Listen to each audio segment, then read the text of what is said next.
What's up, everybody? This is Johnny Garbarino, or AKA Johnny Cannoli, right here in South Philadelphia on the Nasty Knuckles podcast.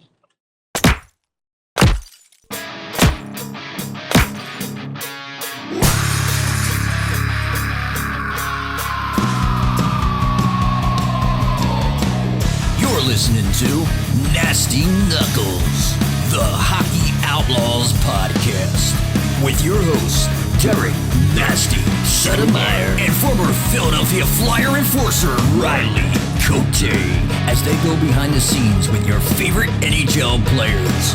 Time to face off.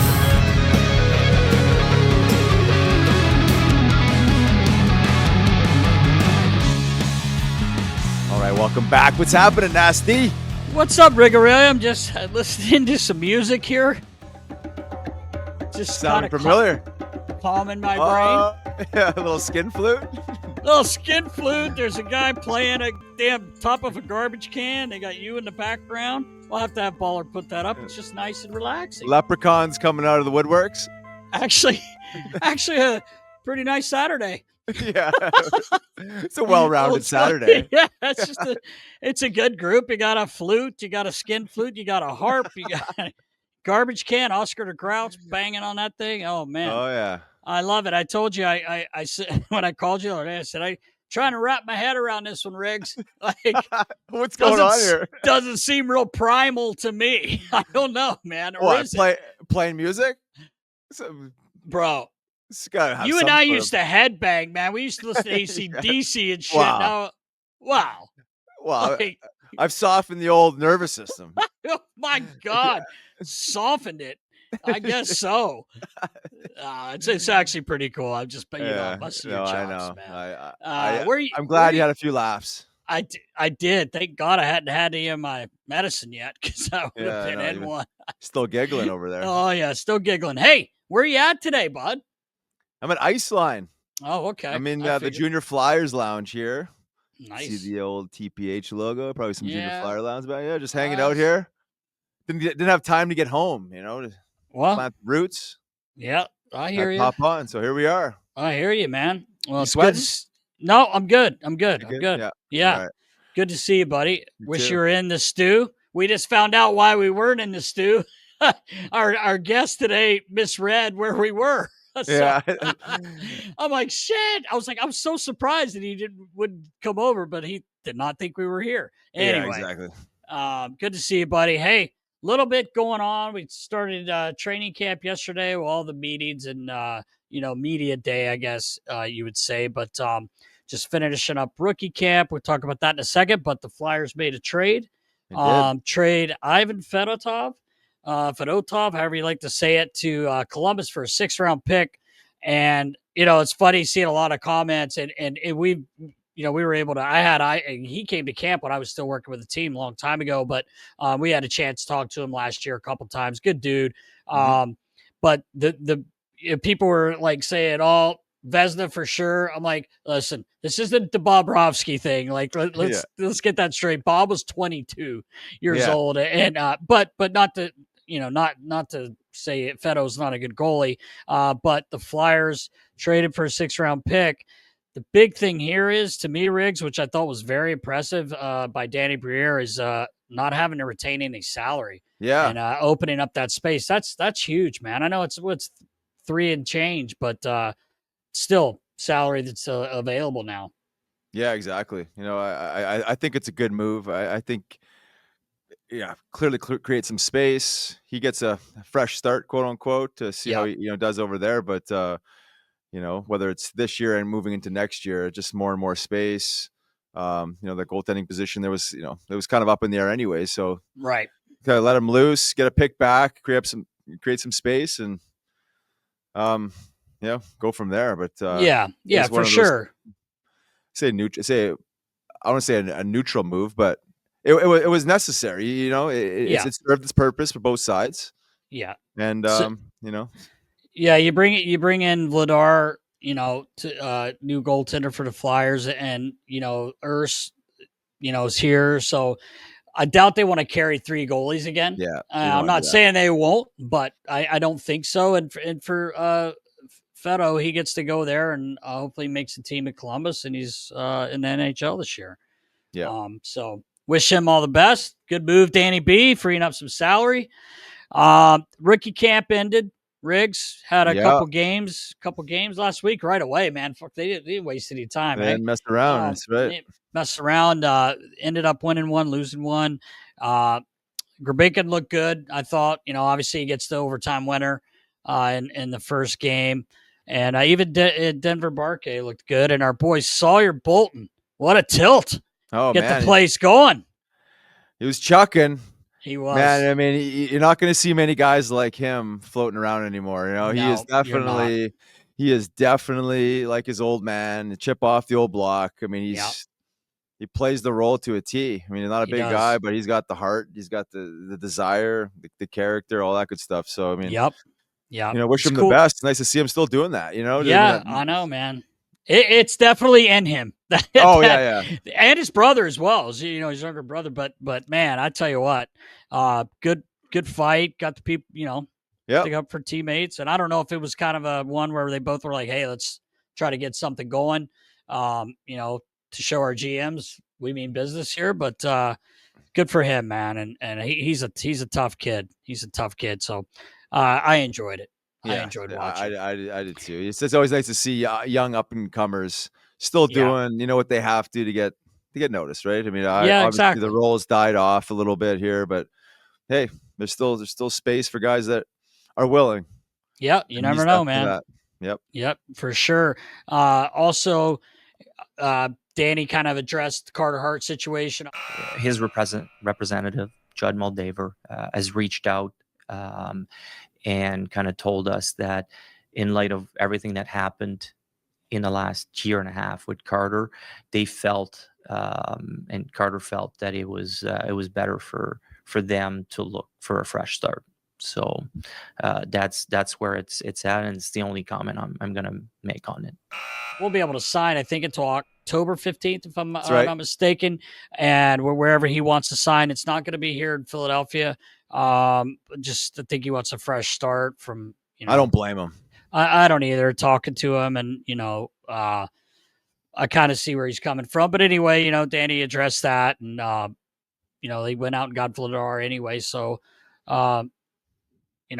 wish Carter the best wherever he ends up signing. I think I know, Riggs, but I'm not saying. I think I know. No, I actually not from him. Not from him. I just think I know. But when we talked, he kind of had that look when I said where I think, but he's probably screwing with me. He's keep it in your back pocket there. Yeah, no, I was never told anything. I'm totally guessing. I'm totally guessing. But anyway, other goalie news: the Flower, which I think's super cool. Fleury signed a PTO with the Penguins. It is going to play in a preseason game. And from what I've read, I don't know if it's true, but I think it is, that it's like standing room only. All the tickets are gone. How cool though to see him. Like, I know he retired, but like his last game now, even though it's not a regular season game, is in the Pens uniform where he won 3 Stanley Cups. I think it's pretty cool. I wonder if he had not been training, and because he's got to play a game. Yeah, he's not going to want. He's still a professional. He's not going to want to embarrass himself. Of course not. Yeah. So I would assume he kept himself in decent shape, and I'll be watching that game for sure, no doubt. Yeah. I love him. I think as long as he squeezes in a little pregame skate, he'll be fine. Nast. You think so? No. Yeah. Knowing him, he's going to want to be sharp. He's going to be on his game. I would imagine probably just for from the day he got the news that he was going to play that game, he's probably been training. Yeah, for sure. Did you see the picture? I'm sure Baller will throw it up of him signing his contract. Yeah, he's got glasses. He's got his 3 Stanley Cup rings. Oh, I was like, oh, that's pretty cool, man. Yeah, that's pretty cool. But what optics. What a character, man. He is. I've always enjoyed watching him. He's so great for the game. He I really can't wait is. to see that. He'll probably go in there and stand on his head, and everybody's gonna be like, "One sign more year. him." Yeah, right. One more year. But I'll be interested to see what happens with Sid. Anyway, speaking of the Penguins, and I know we were talking earlier too, just with Connor McDavid. He, his comment the other day, I think Baller was saying, I'm just focused on the 25-26 season. That doesn't sound promising for Edmonton. But I guess, time will tell.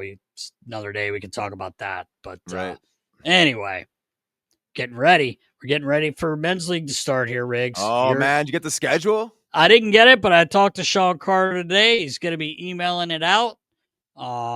We got some new jerseys in the works. I don't know if we can talk about that yet, but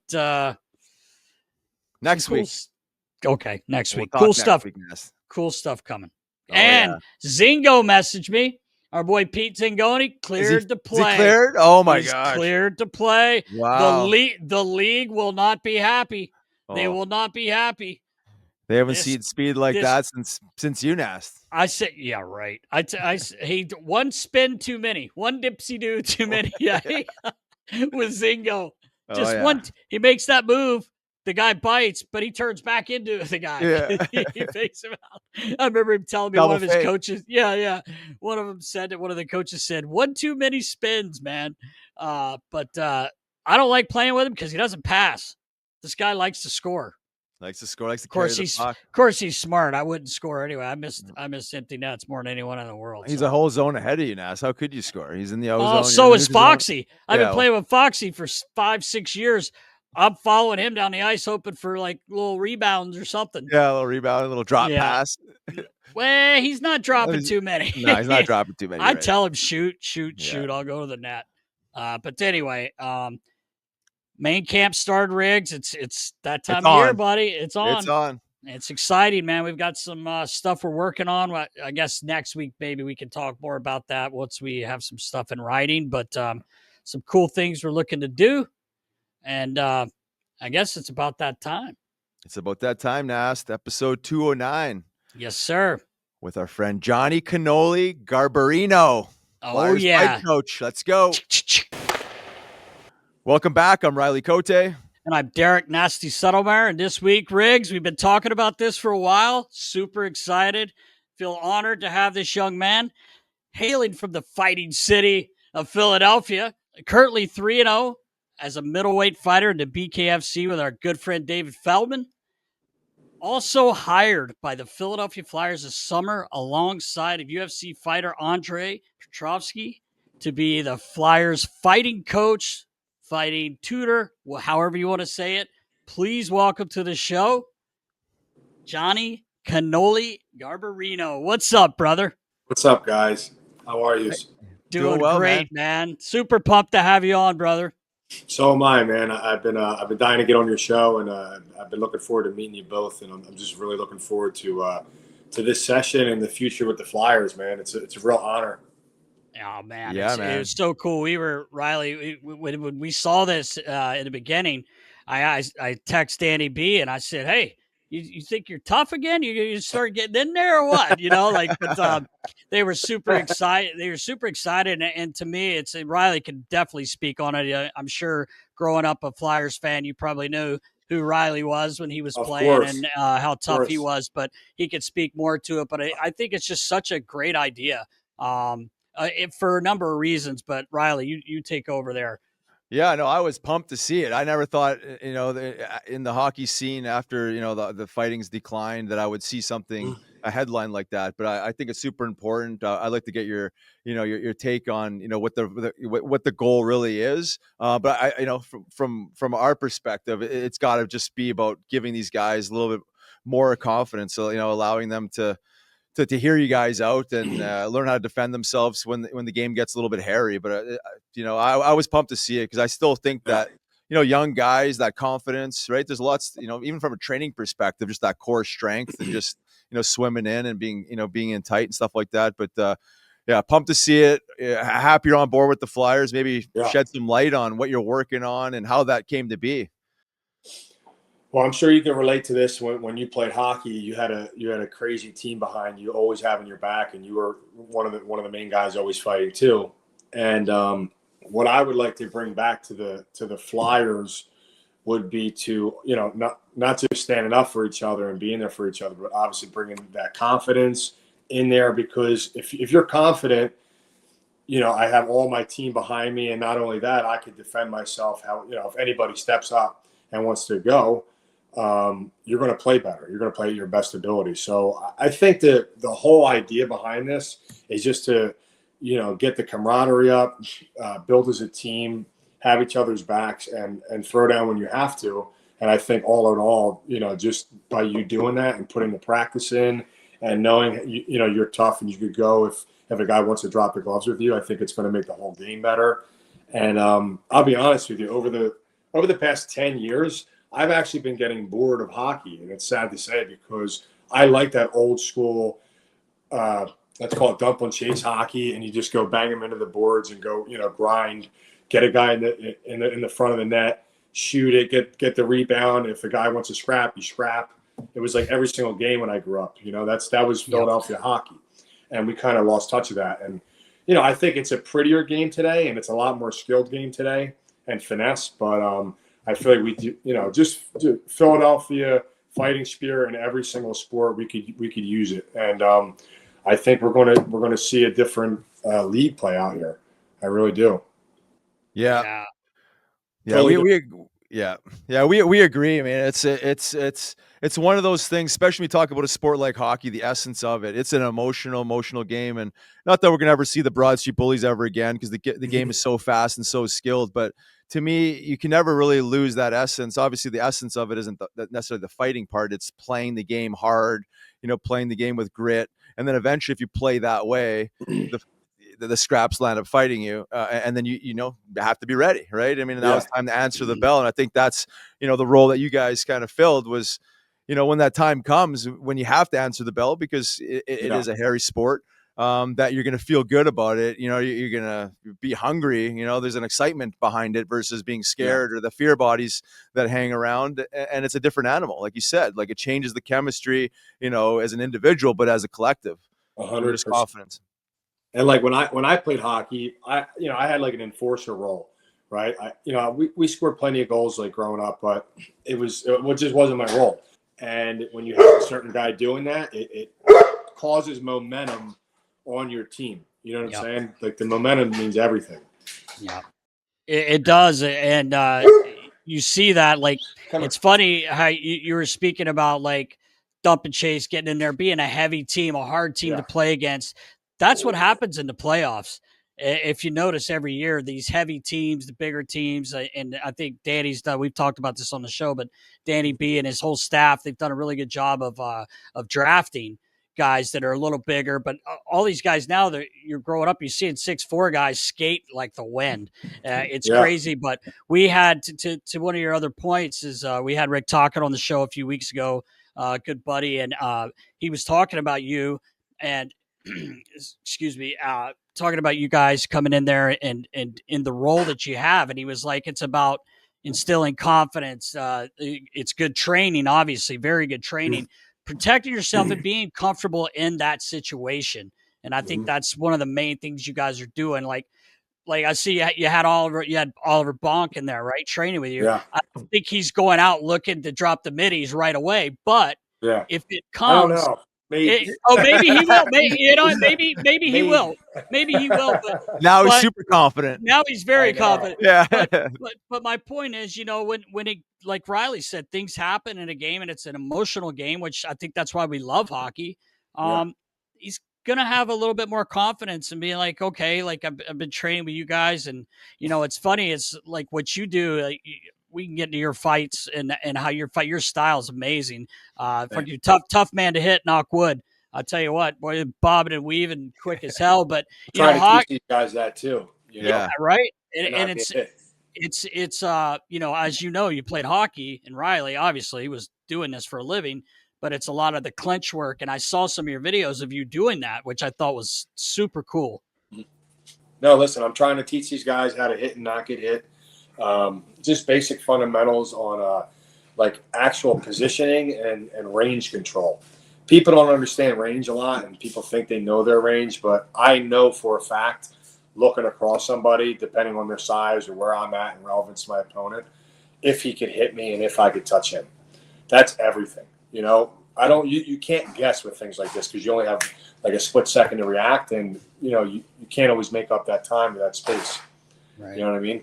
So just giving these guys their skill sets is going to help these guys tremendously, and talk about the momentum of the team. When you get into a good scrap, you have energy. Even if you're like playing the little video games in the NHL games, you could tell, like, if you make a big hit, the little boost bar goes up. Yeah, that's right. After you win a fight, the whole energy level on the other team goes down and yours goes up. Yep. That's real life. You can Right. attest to that as well, I'm sure. So true. And when you talk about strategy, you mentioned like the range. How are you teaching that within a hockey fight? Because obviously, like a lot of hockey fights, maybe not so much the spontaneous ones, but there's a square up, right? You're sizing each other up. You're eventually find the range. But once you're inside, once you've grabbed on, like, what is your philosophy when you're talking to these guys?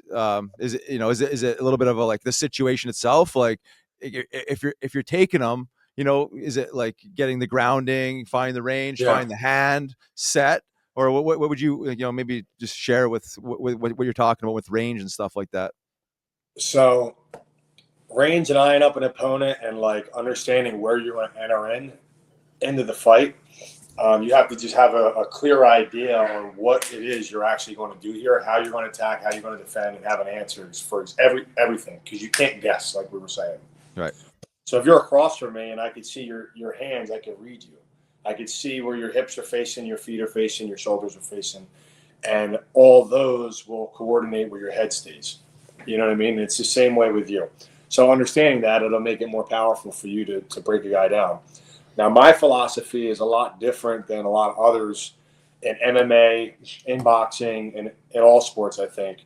A lot of guys in hockey, as soon as they talk, they just automatically have this like agreement that they drop their gloves or take the helmet off, drop their gloves, and they go at it. And they always grab. It's the first thing that people do for whatever reason. I don't understand. I never did growing up either. But I never understood why the people grab the jersey. Because if you look in my hands right now, I can't do anything with them. So if I'm occupying my hands, I'm in fact taking a weapon away that I can't use to hurt him. So I don't necessarily care if the guy grabs you or not. My whole goal is to punch this guy in the face as many times as I can before he hits me. Okay, that's just a fighter mentality. Right. And if he does happen to hit you, if it doesn't drop you, it don't stop you. These are my mottos that I live by. Right, and you have to have that mindset before you enter into a fight. Because if you don't, you're not going to be successful. I don't care. Okay, so I'm always looking for a gap. I try to tell these guys to have one of your hands inside of their hands, whether they grab you or not. Because if they're grabbing you, I don't care if they grab you or not. I'm going to hit them in the face. You understand? So I think it's going to be a big shock to people. Another thing is, if they do want to square up here, I don't expect these guys to be slipping and bobbing and weaving punches, especially on the ice. Some of them might be able to do that, but it's how you enter in off of a slip and how to basically get the weapons away. So if a guy's hands are up, I'll try to slap down their hands and cut them immediately with the knuckle. Like I'll like parry both their hands in, and I'll hit them.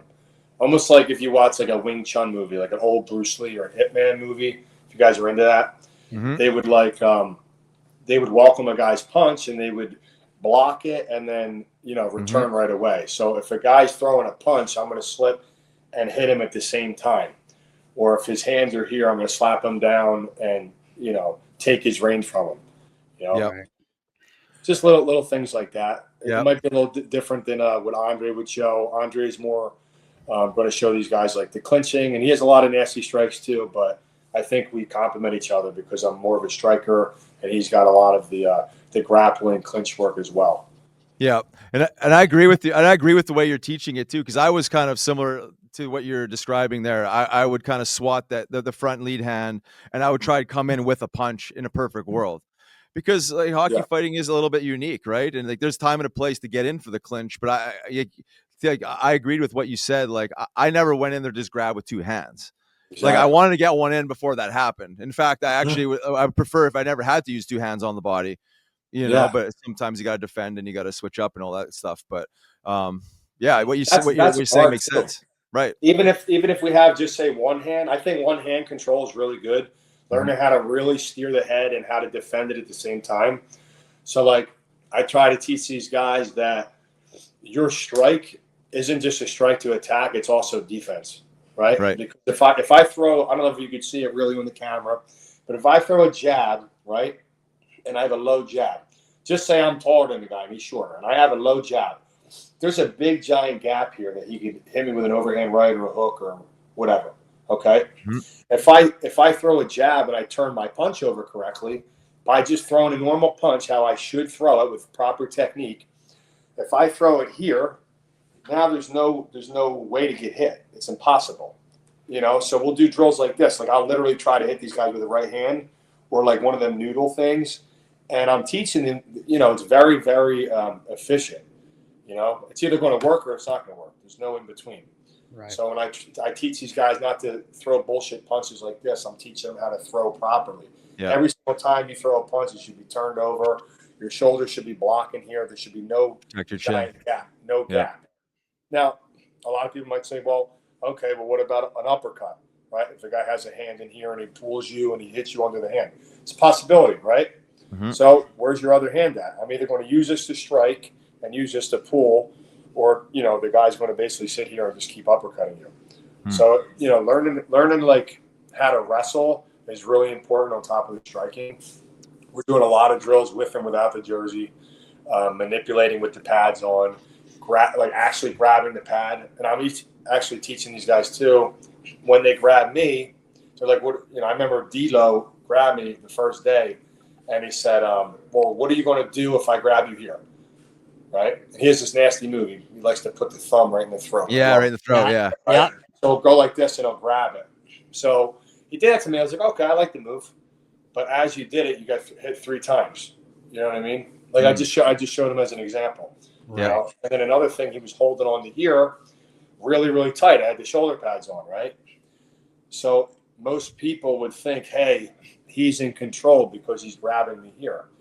But just because you're grabbing somebody doesn't mean that you're in control of him. Right. I pulled him back with my shoulder as he pulled here, and I hit him with an uppercut underneath his arm. Didn't even see it. So just a little bit different, way of thinking. It's crazy. Yeah, it really is. How many guys participated in the fight training? I'd say probably probably about 10 to 15 all in all so far.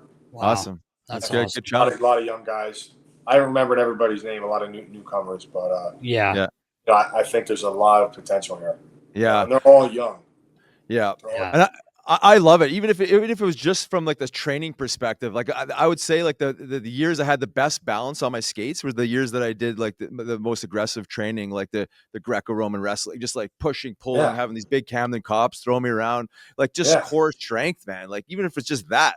But like that, you said the confidence piece, like, how many guys like never had training, and if they get into some sort of like confrontation, someone's staring them down, they're looking, they're picking up quarters. But just like a little bit the back of the mind, like you know that if someone stares you down and puffs their chest out, like you're feeling good, like you want you want to try it. That's different. It's totally different mentality. You stepping in there. Yeah, you either have it or you don't. I like right or wrong. I mean, you either have it or you don't. For sure. We could try to build certain guys that don't have it, just to give them a little bit more confidence. But, I try to work with the guys that are really going to excel with this. And I tell them all the time, just because you have Johnny Garb and Andre Petrosky as your fight coaches, or MMA and UFC and BKFC, whatever, it doesn't matter. You're going to have to put the work in. I say, listen, in your free time, go home. If you're bored, go shadow box for 15 minutes a day. I do it for an hour and a half. This is what I do for a living, right? And then I train 3 times a day. But it's just like handling a puck with your head up versus down, and going through all your drills or whatever you're doing. You have to be practicing, and then you got to be working on the mitts. You got to be doing the pad, all the pad work. You got to be hitting bag work. You got to, actually spar. I had a couple of these guys sparring and wrestling, and there's a different part of that too. There's a being physical in shape for fighting is totally different than hockey. Okay. And, just doing that, I think will help their game as well, being in actual shape. There's a lot into it, but that's where I'm at with it. Yeah. Garbs, it's funny. Riley brought up years ago, like him and I, we've been best buds for a long time now, since 2005 or whatever. But he was living, 2004. He was actually, we actually lived together a little bit and everything. So I remember in the summer, he's like, yeah, some of these Camden cops are coming in today. We're going to do some sparring. I go upstairs. These guys are like 270, and I'm like, now I'm worried about my buddy because they're like, they're on the mat and they're like, good. I thought they were like going, like 50%. They're swinging, and I'm like, I'm getting out of here, man. I love it. But yeah, man, it's cool. And you guys doing what you're doing now, just kind of, I know it's the game's a bit different, like we've already said, but like Riley said, man, that really helped him, like getting involved with that. He was to madness, man. Yeah. If he could deal with 270-pound cops that deal with like street beefs all day long, he's going to go into one of these prissy guys on the ice that like to dangle and smash them. You know what I mean? It's not a big comparison. Yeah. Well, it definitely transferred over because I think the main fight that I think that earned me the spot in training camp was fighting Brashear, who was floating at like 255. Super. I would say the strongest fighter that I've ever fought. But had I not had the balance, weathering his storm, because he comes in and he's got the punches and bunches and he brings you in, he shakes you up. But had I not had the balance and the core strength, I probably would have been on my ass and not even get not even get a chance to throw a fight or a punch. Sorry. Yeah. He was one of the most predominant fighters at the time. Yeah. I still you guys, man. Yeah. Yeah, he was. So how does this all come together? Like, are you sitting at home, your phone rings, and it's Danny B or Jonesy? You're like, hey, pretty much. Yeah. Riley Armstrong, give me a call, and I go out. I've been in touch with him, so we didn't get to train the last 2 weeks because I actually went to Italy for a fight, and then I had to go to Florida for like a press conference. And Andre's in Australia right now for UFC. So we've actually been a little tied up, but you guys, the Flyers have been in all sorts of camps, and they've been like really hitting the ice hard. So we kind of gave them a break. But I think the next week or two, we're going to be hitting them pretty hard coming back after practice and after camp. And like nice. You said, the official camp started today. So I don't want to take away from what they have to do, But if we could come in and be an accessory for them at the end, and honestly. When I was training in camp all the time for hockey, it was like very draining mentally. You're always watching film. You're always doing drills. Boom, boom, boom. Sometimes it's cool to like break it up a little bit, get some camaraderie back, go wrestle with your guys, go locker box or whatever. We did a lot of that shit. Yeah. Oh yeah, the cage rage. We used to get yelled at for it. The best. Oh yeah, that's awesome. What you got to do. And there's a second part to the sparring too, man. I had Bonk in there the other day. I'm not naming other names at all. I don't want to get anybody upset, but Bonk did really, really well, and I was impressed with Bonk, especially for not having too much combat experience at all. And I had these guys going light head shots to the light shots to the head, and hard like rips to the body, so they don't get hurt.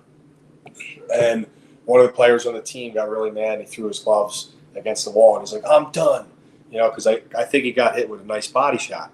Yeah. So we're all giggling because we break balls. I fight every day. If you do that, your coach ain't even going to talk to you anymore. But if you got to take a knee, I get it. Sometimes you get hit with a liver shot and you can't do anything about it. Right. Then you get up and finish your round.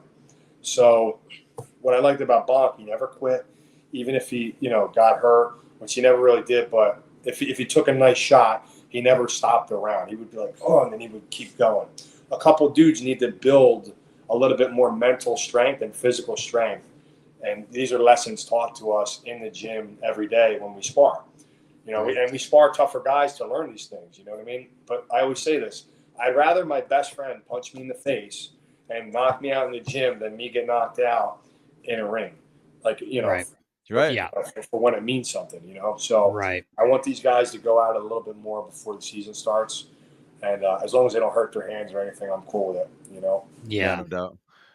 And then during the season, is there like a maintenance component here? You kind of come in like, whenever they have a couple days off to just like, obviously, the grind of the season, you're not going to be going in there guns a-blazing, but just kind of pepper in some coaching, whatever, talk through a few things. Yeah, listen, I would love to be a part of the whole entire season. I actually talked to Riley about having like a permanent position with the Flyers. If obviously it's never been done before, but if it's in the budget to have me, on call or having me there every single day, it'll be an honor. Like I said, as long as it doesn't interfere with like when I train for my fights and stuff. But one day fighting is going to be over for me too, and I would love a position with the Flyers, to come in and out and train these guys, for the years to come. I think I could offer a lot. I've been in a lot of, high pressure moments. I've been to a lot of pressure games for the Flyers, so I have the experience. And there's nothing harder, to be honest with you. There's nothing harder than getting in a bare knuckle ring in front of 22,000 people and putting on a show, in front of millions of people on pay-per-view. Everything's on me. I can't blame my goalie. I can't blame the pitcher. I can't blame the quarterback. I can't blame the ref. You understand? Yep. It's a fight. So I think I could definitely offer the team just a lot of the knowledge and the wisdom I've gained over the years. Yeah, no doubt. Yeah. Yeah, I think the team itself could certainly use your insights, your passion, your heart. Maybe speak to that, like the heart, right? The heart of Philly, the heart of a fighter, the heart of a warrior, the heart of a Flyer, right? I mean, it seems like it's all one and the same. I mean, on some level, maybe speak to that. You growing up in this area. I mean, you're a fighter at heart. I love the Flyers. You played hockey. Maybe just kind of bring it home. Yeah, so I think heart is the most important component of a man today. I really do, and that goes throughout life. You can learn a lot from the sports, and the life lessons you could learn from them is really, really important. But the whole moral of like the way I live my life, I live it through God, number one. So I get a lot of insight from that. I go to church every Sunday. I read the Bible. I try to do prayer study, and I learn a lot from that. But heart is so important because you have like your core values and your morals and your beliefs, and it just ties into everything you do in life, the way you work hard. If you have a family, you get put in a tough position financially. You can't just give up. You have to go figure it out. If you have an injury, which I've had plenty, you've had plenty playing sports, you have to figure it out how to come back and be stronger and like not just recover from an injury, but when I am injured, how am I bettering myself? When I hurt my right hand or my left hand, my left hand, I broke my pinky. Guess what? I got really, really dominant with my right. I work southpaw now, so now I'll totally switch up. If I roll my ankle, I'll watch film. I can't do anything. You know what I mean? Certain times you have to just keep rolling with the punches. You can't stop. And when you have like these little battles and little wins in life, when you get to these big high pressure moments, when you're in the playoffs or when you're finally in that Stanley Cup game, when everything matters, that you could go into a fifth gear and push yourself to the limit and push your team, and everybody's going to stick together. Camaraderie and heart is all a part of that. Yeah, for sure. You just said you're talking about like having to do it in those pressure moments. Patrick Brady, I'm not sure if you know Patrick. He's from the area. Yeah. He fought in the same one in the center, and I ended up he's getting got a lot of heart. Great guy, man. And I got to meet him. He's friends with some customers of mine that come into my shop for their skates, and so I got to meet him. And I asked him, I'll ask you the same thing, but his answer was it was really interesting because Riley used to do the same. Like, when the gloves drop on the ice, there's 20,000 people standing up and you're the focus, right? And same with you. You're what a dream come true, man. You're fighting in front of 19,000 in the center in your hometown. And I asked Patrick, we were up in Dunlop, so at Hollydale, and I love it there. I said, yeah, right. I wish they had that when I played. I know, right? I know. So we were sitting up there having a bite, and I just said, like, going into this, man, this is like with Riley. See, if Riley got in a fight, sometimes it just happens, right? Now there were staged fights a lot of time back in the day, but I I said, how do you go in there mentally? Like, can you sleep at night? We ask players this a lot too. With like, do you have a problem? He goes, no, because my faith and my training, I know I've done everything I can, so I just have to go and do it. And so what I wanted to ask you is, man, you were on this stage. You're from South Philly, man. That's pressure, dude. Like, it's pressure either way. But you're walking into the center. It's sold out. You just threw a cannoli off Paul Spencer, the guy you're fighting, which is one of the greatest highlights. We get Baller to throw that up. I'm sure everyone's seen it. But you've got to, the next night you come and you have to answer the bell. And boy, did you ever. First round knockout and everything. But my question, basically long-winded question, is like the day before, leading up, obviously you're doing all this training, like, do you rest well at night, the night before, or what's your mentality? I've had a lot of fights. I have 23 fights all in all at this point. And, in the early days of fighting, I used to not get any sleep at all. Like, rough if I got a half hour, you know what I mean? If you even call that real sleep. Yeah. Nowadays, I feel like I'm a lot more calm, and I'm also a lot more mature, and I'm a lot better, with my training. And, even when I get injured, like if I take a couple of days off within a camp, like a small little sprain or something like that, it takes a lot of confidence to take days off. Yeah. Especially right. Because you have, 8 weeks to get ready or 5 weeks to get ready. But I always train as hard as I can. That's all I could do. Because one thing you could always control is how in shape you are. Right. Okay? You can't necessarily control if a guy's better than you, but you could always control if you're in shape. Right. So I work my ass off. I know I put the time in. I know I put the training in. I'm in the gym 2-3 times a day. When I wake up and go to sleep in the morning, I have a ritual. I go in my cold tub. It's right on my roof. I saw it. I saw it getting put in. Yeah. And these are another like mental wins, because nobody wants to do a cold. I don't even want to do a cold bath now.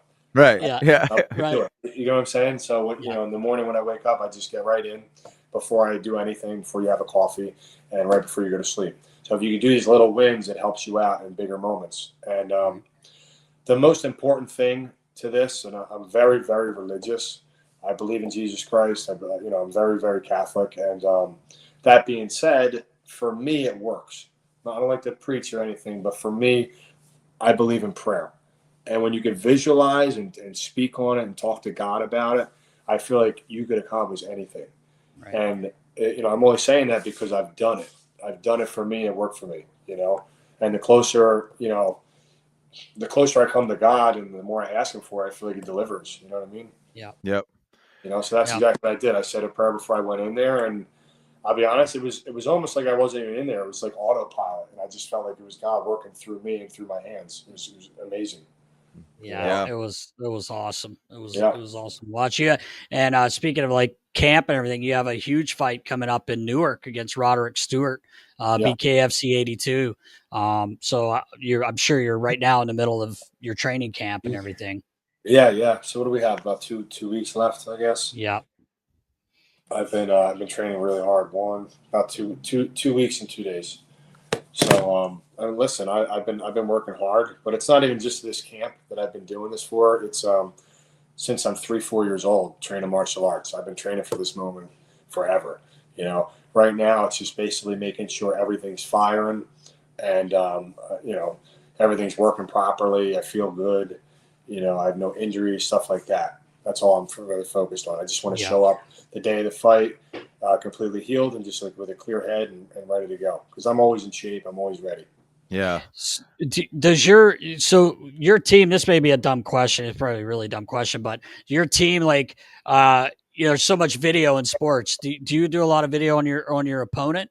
Like to see like, there's maybe their habits. I mean, obviously they could switch shit up. They're probably watching you as well, but is that a big part of the training in camp? I do a lot of video in general. I like the general when I say this. This might sound goofy to other people. I know, like, when we were in the locker room playing hockey, we used to watch a lot of film on the other team. Yeah. I don't necessarily feed into watching a player or a fighter as much anymore. Obviously, you have to watch for antics and watch their film to see, if there's any weaknesses or any strengths, right? And I already know them all, right? I watched Roderick plenty of times. But all that being said, I like to watch scenarios and put myself in different scenarios in training. When I was in MMA, for instance, we used to do back takes, and a guy would literally start not just on your back with a seatbelt position. He would end up, starting off in a rear naked choke already sunk in. Wow. So this, if you're in MMA, that is the worst case scenario. Mhm. Now you have to get out. You have about 5 seconds to make a decision on what to do, and you have technique to focus on, all with the high pressure. And you do that, I don't care if you get put to sleep or not, you have to do it over and over and over in every single situation possible.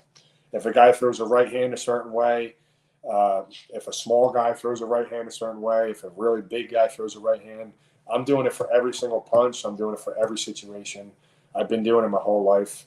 And I don't necessarily have to watch Roderick or any of my future opponents to do that. I just kind of focus on what's good for me, what I'm not going to do, and what I plan to do when I get to a certain position. Gotcha. Yeah. It works for me. A lot of guys will get caught Right. up. And just keep, but Yeah. I feel like I don't want to get one dimensional because anything changes too. Yeah. Yeah, we see this in hockey too. Like we spend a ton of time watching film, obviously opposition film, and then our own film. But like you can get lost in watching almost too much film and worrying too much about the opponent. Not that you're outside of your own, your own shit, but like you can get lost too much on like what other people are doing versus refocusing, recentering. Rather than focusing on another guy and what he's going to do to me, I'm not going to worry about that. I'm focused on what I'm going to do to him. How am I going to control him? It's a mental thing. I think it's all mental. It is. Yeah. To be honest with you. But like I said earlier in the very beginning, when I'm teaching Oliver Bonk how to throw a proper jab, my jab's my defense because I'm throwing it properly, right?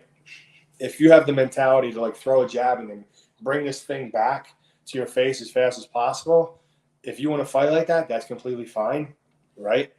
But when I throw a jab, I know I'm safe, so I don't need to go block a certain area. This is already safe.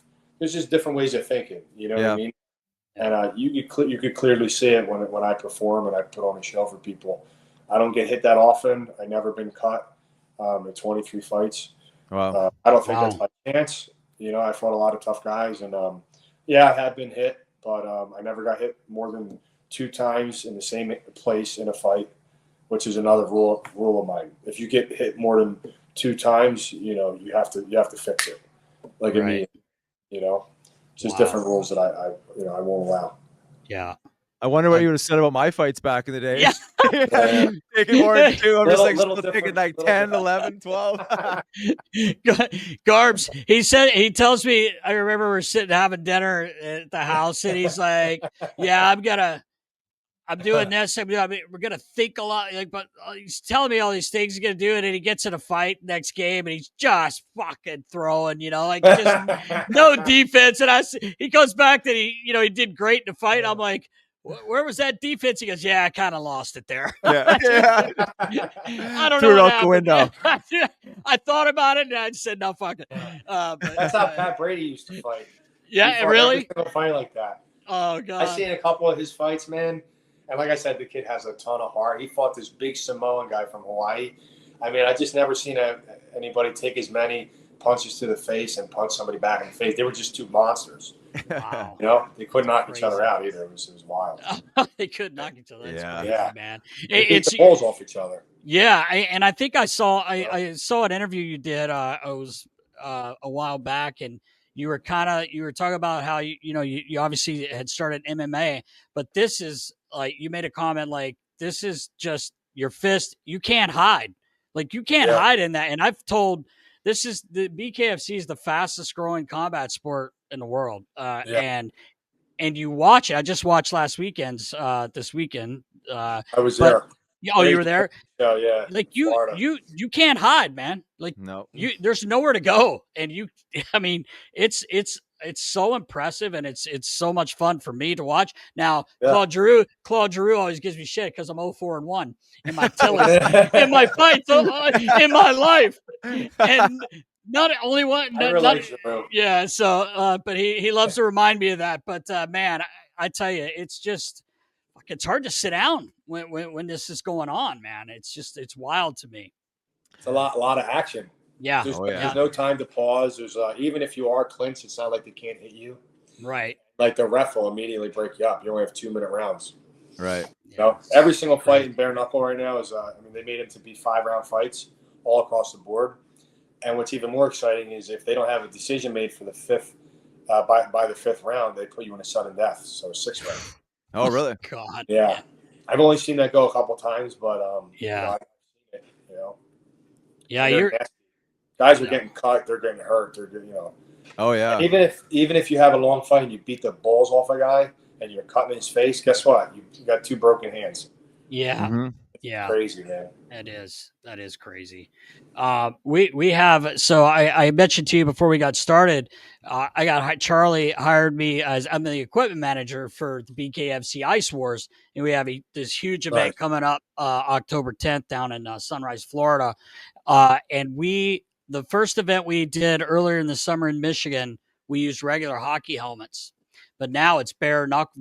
And they had gloves on, right? They had the gloves on. So now hockey gloves. No, they were your like MMA gloves. Yeah. So we took the regular hockey helmet away and we went to those like concussion type helmets you see in football. Guys, it protects their hands. To kind of protect guys' hands. They look like a hockey helmet. We have them logoed and everything. Cool. Because it's legitimately bare knuckles now, and it's on ice. It's not on synthetic. And the tickets are going crazy. It should be a really, really good event down there. And how big of an arena is it? It's where the Panthers play. Actually, the Flyers play the Panthers the night before.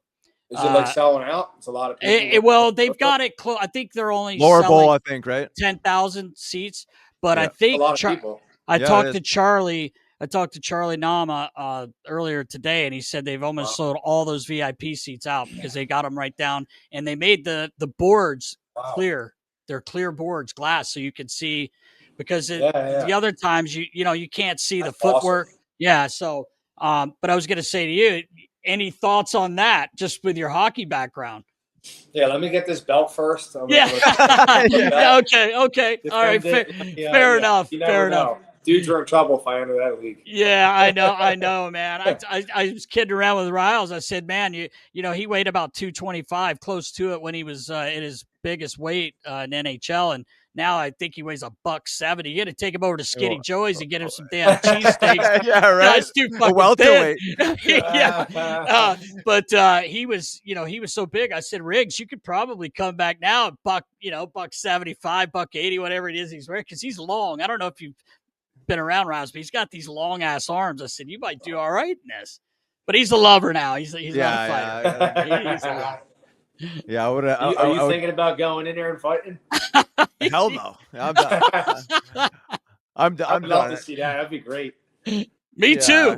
Yeah, I know. I've had a few people try and nudge me. I'm like, nah, I'm really not into it. I don't know if I can get. I don't think I could get to that point anymore. You know what I mean? Like, if you ever need lessons, man, I'm here for you.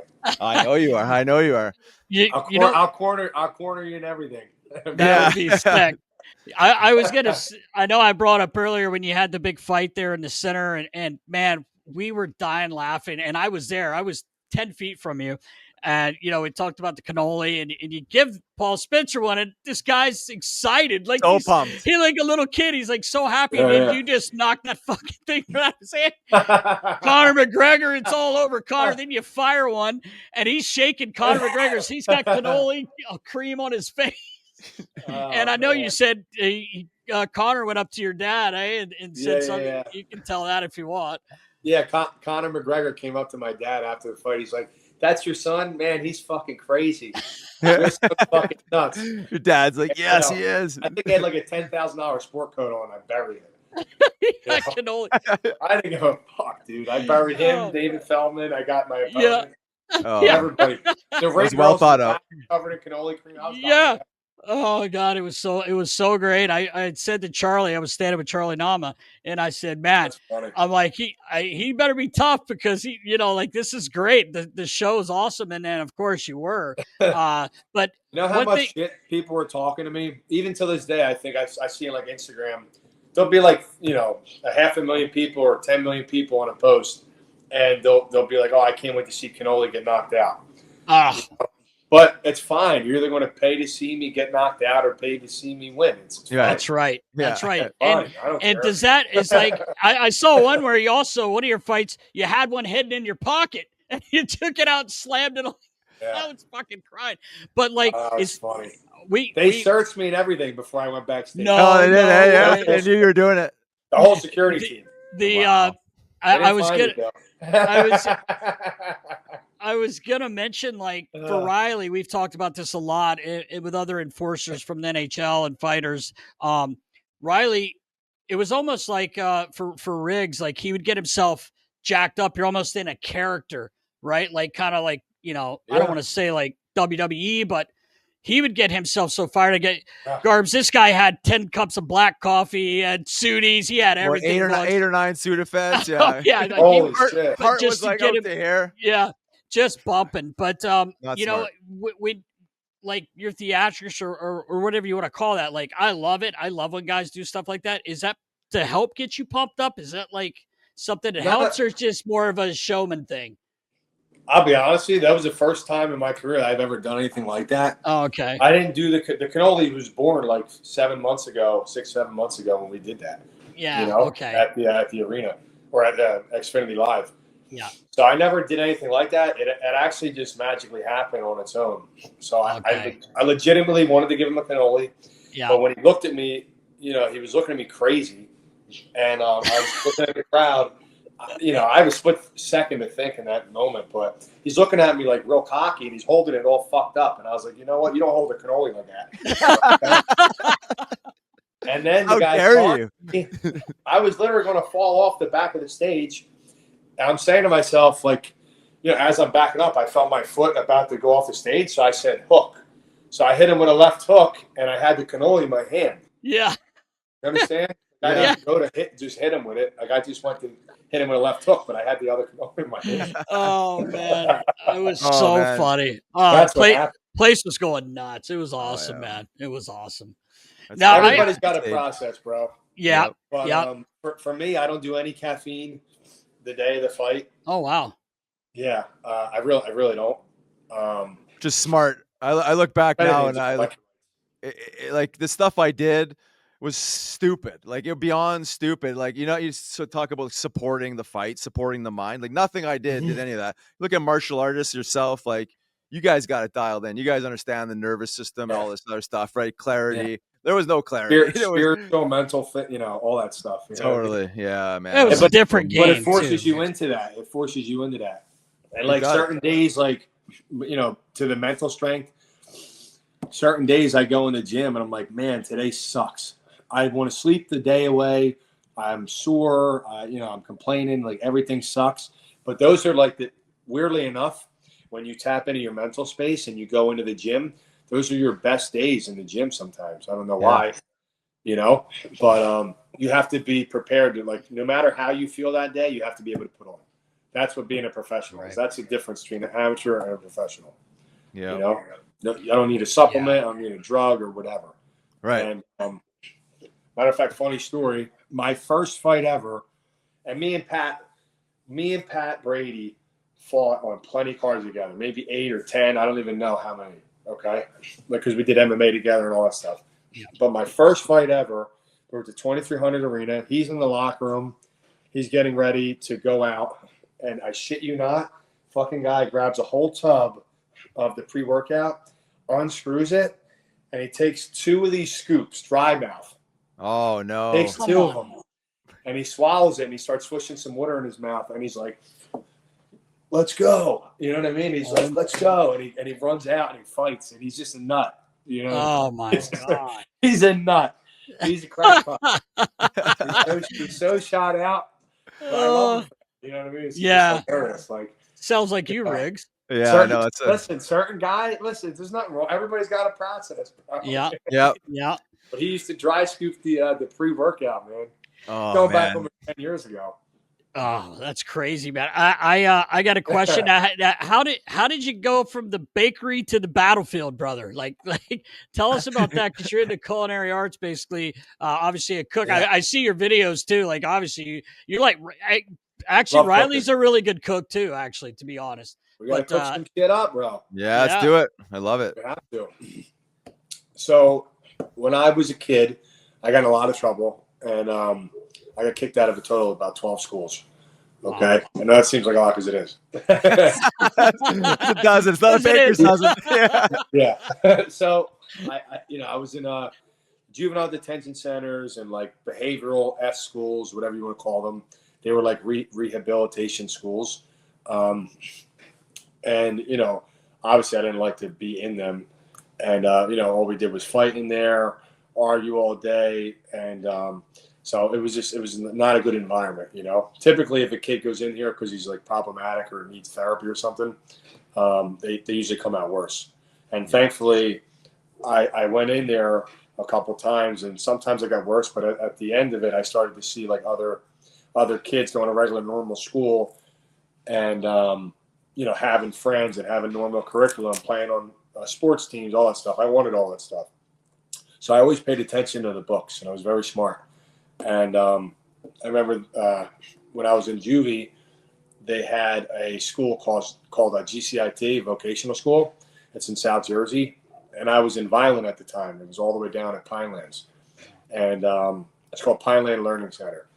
And I was like, man, I want to make it out of this school. And I applied from there into GCIT. And I don't know how they let me in. I guess it didn't matter. I don't really know. But thank God they did. Because I did 4 years of vocational school there for culinary arts. And, I passed every single class with flying colors. The only one I didn't do well was English. I hated English. It was just boring to me. But Italian honors 3, straight A's every year. Science, history, math. I was always like shining in school. I loved learning, And it was cool because we got to do culinary arts every day. It was like a 2-hour gap in the middle of your day to learn a trade.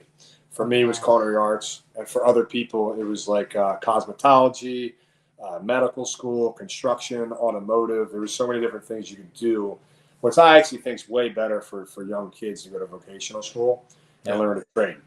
Half the guys they're graduating school, they don't know what they want to do. Exactly. Yeah. 3 or 4 more years in regular college, they just waste their money. They still don't have a job at the time they come out, or they don't use their degree. So all the while I was in GCIT, I did the culinary arts, and I excelled in it. We did these culinary competitions called like Culinary Olympics or Culinary Salons, and or like Skills USA, if you ever heard of that. I don't know if it rings a bell. Skills USA, FCCLA, these are all different things that you could do with your trade and compete versus other vocational schools. And then at a certain level, you could beat people in states and then go to nationals. Right. Oh, okay. And at these little conferences, when you would get a medal, like just say you got first, second, or third in the country, you would have a full ride to college, partial scholarship, stuff like that. Wow. So that was a goal for me. And when I was coming, I was probably about a sophomore, and I learned about Culinary Institute of America. It was the #1 culinary school in the world, and still is. I made a goal, and I said, you know what, I'm going to accomplish this goal. I'm going to get I'm going to get accepted into that college, and I wound up getting almost a full ride to that college. Oh wow! Wow! By the end. That's and impressive. So I did the Culinary Olympics. I got #1 in the state, so New Jersey. I went to school in Jersey, and after that, we went to Florida at I think it was the Grand Floridian, and then we did another one at Nashville, Tennessee. I was like 16, 17 years old, and we were obviously aiming for a gold medal, but I got #2 in the country. Wow! I used that, and I got accepted into culinary arts, Culinary Institute of America, and then I graduated high school. I went there, graduated for culinary arts and molecular gastronomy. So I did food science, and I love that. And then we actually, as a whole, we had a culinary team that we put together, and all different school years, and we basically built a mega team there for a food science culinary salon at the Javits Center in New York, and we won that. That was in like 2015, I believe. And so then after that, I went to 3 Michelin star, #1 restaurant in the world, Alinea. It was in Chicago. I moved there when I was 19. I worked there for a little while, and all that stuff was amazing. It changed my life. I'm really happy I had culinary arts and still do. It clears my head. It gave me a focus when I didn't have one. And, so how I got back to Philly was, I'll be honest with you, at the end of getting to the top level. So we're in a 3 Michelin star restaurant, learning. I'm with the best chefs in the world. I'm really loving it. And I just realized I didn't want to do it anymore. I kind of got burnt out at a young age. I was like, all this time and effort, and you're not making a lot of money. You're getting like $10 an hour. You're living like shit. I was like, if I come home and I do construction with my dad, I'll make a shit ton of money. Yeah. That's what I did. I came home and I ended up getting a sous chef job at Del Frisco's, and I was doing construction with my dad. Okay. So that's when I came back home, and everything's been better since. But so I kept doing the culinary arts, kept training martial arts my whole life, and I was working with my dad doing construction. And I remember just training normal, and all these other UFC fighters and Balance Studios were, excelling, and I was training with them. I was getting my ass kicked every day. But I was like, I think I want to take an amateur fight just to challenge myself, because I used to love competitions with the culinary arts, and that was over. And I think I needed an adrenaline rush or something. Yeah. And, hockey was over too, because we played hockey when I was in high school. And I don't know. I just took the amateur fight and I fell in love with it. I remember the first one we did, we sold like 1,000 tickets, and we sold the whole 2,300 arena out. Like, it was Wow. Oh, that's my crowd. Yeah. And, I didn't knock him out or anything, but it actually went to a split decision, and I won my first fight. It was like the best rush ever, because we threw hands, we wrestled. I got out of a submission versus a really good wrestler. It was really good. It was a great test for me. But after that day, I figured, my dad's going to say, all right, go back to work. You put all this time into college and put all this money into college. Why are you going to keep fighting? So I remember going over his house, and he was like, instead of saying like, all right, come back to work with me, he was like, okay, son, when's the next one? And when he said that, especially from an old school Italian dad, it was like, I just didn't expect that at all. Yeah. And he kind of gave me his blessing. So I was like, all right, we're doing this, So 6 months later, I had another one. And I think it was like another 6 months after that, I had another one. And then every 2 months, we just started racking out fights. And now we're here, almost 10 years later. And it's been a blessing, changed my whole life fighting. I absolutely love it. Yeah, that's amazing. I don't cook professionally anymore, but I cook every day. I love it. I'm probably going to open a restaurant soon, believe it or not. Oh, nice. You should. Yeah. Man. Yeah, really. That's awesome. I just bought a building. Awesome. So, congrats. Oh, thank you. yeah, that's sick. The second part of all that construction stuff, I actually wound up getting the restoration, because my dad did a lot of fire claims and water claims. So I learned the back end, and we started a company called Worldwide Emergency Services. And, we used to go down to like North Carolina, South Carolina, and do a lot of like the hurricane work and help people. We bring a lot of waters and stuff like that. And, we make a lot of money. You do a lot of rebuilds and stuff. And so I learned every aspect of that. And now I own 3 companies outside of fighting. So, nice. So we have a construction company. We also have Prestige Restoration and Property and Casualty Adjustment Bureau. So I'm actually a public adjuster that fights for people's claims for them. I make sure I maximize the value whenever they go to the insurance and they try to hit them because they got a water leak or their roof blew off or something like that. 90% of the time, State Farm, Nationwide, Allstate, they're going to deny your claim. Right. And even if they don't deny your claim and they accept your claim, they're going to give you minimum money. So my job is to maximize it for you, and that's what we do. It's been working out. Yeah, that's amazing, man. That's extremely necessary because I've been involved in a few of those. I know what you're talking about. It's a pain in the ass, man. They never want to pay. No, of course not. Yeah. Wow, good for you, man. That's amazing. That's amazing. And I mean, you got the rest of your life to potentially go back to that if you ever want to. But I mean, it sounds like it's obviously excites your heart. You do it every day, just like on a nutritional level. But I hear what you're saying, and there's something about like for riding that excitement, whatever excites you. You ride it till it no longer is there. The fight game eventually will end. you Yeah. know, but like if you're full of piss and vinegar and you got the energy and you got the mind, why the hell not? Right. Yeah. I mean, it's like, I was it's just only always one. fascinated with like perfection too, you know? And I guess nothing about my fights are perfect, but I try my best to fight like really skillfully. You know what I mean? And I take a Yep. lot of the lessons that I learned in life and in kitchens with really, really crazy chefs.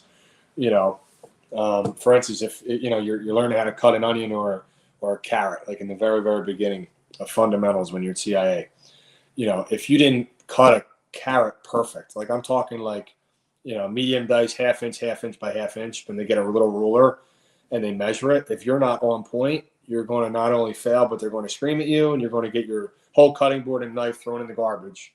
And that was like, yeah, like I worked a lot of on a lot of restaurants like that, and a lot of chefs that would treat you like that, you know. But you know, you learn a lot. You learn that you don't want to treat people like that, and you also learn how to deal with high pressure moments. Sure. You know what I'm saying? Oh yeah. As it was Mike Keenan teaching that? you effed up that carrot. You're out in the minors. You're done. You're done. That sounds. And I got a lot of arguments with people too. You know what I mean? Yeah. I wasn't the type to take that like I don't respond well to that. Yeah. So screaming in my ear, but other guys, they're just a yes chef, and they just do it. You know, there's a certain line, right? Oh yeah, sure, yeah. Crossing the line of teaching versus like disrespecting somebody, right? Yeah. Well, at a certain level, though, when you're cooking at a Michelin star level, because our goal was to be a Michelin star chef and have the most stars you could possibly have, and that sets a certain standard. And if you're not doing your part in the brigade, and it wasn't always me, it was other people or everybody as a team. But if you're not coming and showing up 100%, then we're not going to accomplish this goal as a team. You know, right. And it's going to be on the chef at the end of the day, the guy who owns the restaurant. So it's his reputation. So everybody's got to be on point, be a good team, be a good teammate, be the best that you could be. You know, and I carry that into the ring. It's, you know, it might sound goofy, but little things like a perfect dice or a perfect cut, you know, or not having a broken sauce, something as simple as that. When I throw my punch, guess what? My punch is going to be perfect every single time. I'm going to make sure it's turned over. I'm going to make sure it's snapped out. It's fully locked out. Like little things like that. People don't hold themselves accountable. Right. And that's just how I choose to live my life. So. Yeah. That's amazing little analogy. I saw somewhere that, correct me if I'm wrong, do you call yourself maybe you know, the style of fighting a hyena? Some level of a hyena. You're in it. You're taking the bite. You're attacking. You're pulling out, bobbing and weaving. Yeah. So Mickey Rosati's my coach, and he's the owner of Rosati's gym. He is the one who actually gave me that analogy a long time ago. And he's like, I want you to fight like a hyena because you have very, very, very good footwork. You have really good attacks and good defense, but your feet are everything. And when hyenas, they're in a little pack. I'll show you my hands. Just say this peach is an animal, and you got all these hyenas, you know, taking like a little nibble out of that peach. You know what I mean? It's going to tire this guy out, and he's going to be chasing him around. And basically, I like to do that to my opponents. I'll come in, I'll set traps, I'll shoot some feints out there, I'll throw punches that don't matter, you know, that don't really, they'll have a purpose for me, but they're not going to touch him, but I'll get his mind occupied, right? You know, and you know, everything I do has a purpose, but I'll try to get him to bait, and when he falls back, you know, where he leans forward or overextends a punch, and I'm still balanced in my stance, and I'm ready to fire anything. You know, I'm ready to go, and I could, you know, take advantage of it. I could exploit them. You know, so like you were saying, I love like if you watch those Discovery channels, right? Animal Planet and stuff. Like yeah, when in Africa, they got these hyenas beating these big ass animals. It's pretty crazy. It's just wildlife, but it's pretty yeah. No, for and that's how you do it. You got to dissect an opponent. You got to break them down. You got to tire them out. And you know, if I have the skills and the tools to do that, then I'm going to do it. Yeah. Yeah. And it sounds like it requires a lot of discipline to fight that way, right? I mean, you said everything's purposeful, intentional, but I mean, to be able to like, it does. You know, sit back and strike when, you know, when it opens versus just like, you know, being over aggressive and getting in there. I had a tendency to do that, but it definitely takes a lot of discipline to be able to fight like that. Yeah, Patient. my focus is everything. Even when I go on a bag and I'm hitting a bag, just say it's a 3-minute round. My coach does not allow me, and I don't allow myself at this point to take my eyes off that bag, to drop my hands. If I do drop my hands, it's purposeful, and I'm treating it as a fight, like to bait someone or whatever. But like there's, just different rules. I'll never let happen. I'm not going to let this bag come into my space or my range. I'm always going to maintain that range. Just because it's a bag doesn't matter. You have to treat it like an opponent. Right. And you have to keep that focus for 3 straight minutes. That's really difficult to do, especially in today's world when everybody's like, I'm guilty of it. I'm on my phone. I'm like this all the time, looking at these like short little videos. And what the algorithm does to your brain, I think it messes with, I don't know about cortisol and dopamine and all that stuff, but I guess it probably does. And you can't stay focused. Right. So I like to stay focused when I'm fighting, when I'm training. I take it super, I'm very careful with it. You know what I mean? Very important. Yeah. Super important. Anybody could go into a fight, anybody, whether he's successful at it or not, because the one guy's faster or you're bigger or he's stronger, whatever. But anybody can go into a fight, grab somebody, and nonstop punch until one of you guys go down. I don't see the skill in that. I think it's powerful if you could fight like that and you could back a guy down and you could get him out of his comfort zone. That could be a strategy. You know what I mean? If that's your goal and that works for you, God bless. Me personally, I don't think it works for me. I don't want it to work for me. I want to be able to complete a sentence 20 years from now. Damage, because I've seen a lot of guys die and a lot of people have a lot of problems, mentally with their brain. So I'm just trying to do this as smart as possible and be as smart as possible when I'm in there. Yeah. Well, it shows. It definitely shows. It definitely shows. And I definitely appreciate it too. You know what I mean? Like, again, I came into this like in a completely different perspective and a completely different mindset than, that was the way like I thought fighting, well, at least hockey fighting was supposed to be. I didn't have, you didn't have the training, didn't have the martial artist, guru, like actually like sit back and pause and think and be patient. Like that wasn't part of the vocabulary, but you're right. We know a lot of guys in the hockey fighting space aren't doing very well, like protect the melon, throw your punches, strike hard, but you got to protect the head for sure. Well, they obviously didn't have those studies back then either. Like they didn't, 10, 20 years ago, they didn't have CTE. They didn't have these concussion tests. And now everything, matter of fact, BKFC, I give them a lot of credit. They do a concussion test before and after you get in the ring, every single fight. They should. Yeah. It's actually pretty cool. I never did anything like it. It's actually exciting for me because I like doing the numbers and whatever. But, they have you count and complete sentences and count numbers and, read off things. And they want to see what your response time is. At this point, thankfully, I haven't been concussed or anything. I've actually been more sharp after every single fight, and I've gone up. Wow. Oh, nice. From before. I guess it's because my focus is really high and I have adrenaline. Yeah. But, I give them a lot of credit for that. And we just, listen, you got to do your best to protect your body. Yeah. Really. Yeah, for sure. So true. I'll tell you what, Garbs, man, I've actually learned a lot from you in an hour here. Like I love combat sports. I love watching, but there's so much that goes into it, like you've explained, and it's really interesting, man. And God, the mental side of it is crazy.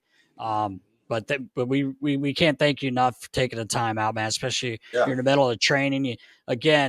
Big fight coming up against Roderick Stewart, BKFC 82. Best of luck to you, man. We're in your corner, brother. Yeah. But I got tickets for the whole Flyers crew too, man. Oh, so that's awesome. That's awesome. Whatever you guys need, whatever the team needs, I'm here for you guys, and I can't wait. I can't wait to get my hand raised again, and then not to shoot it too early, but we were talking about having another main event here, and not just a main card, but being a main event here at Wells Fargo again. Oh, that's awesome. And hopefully in February, the day before the Super Bowl.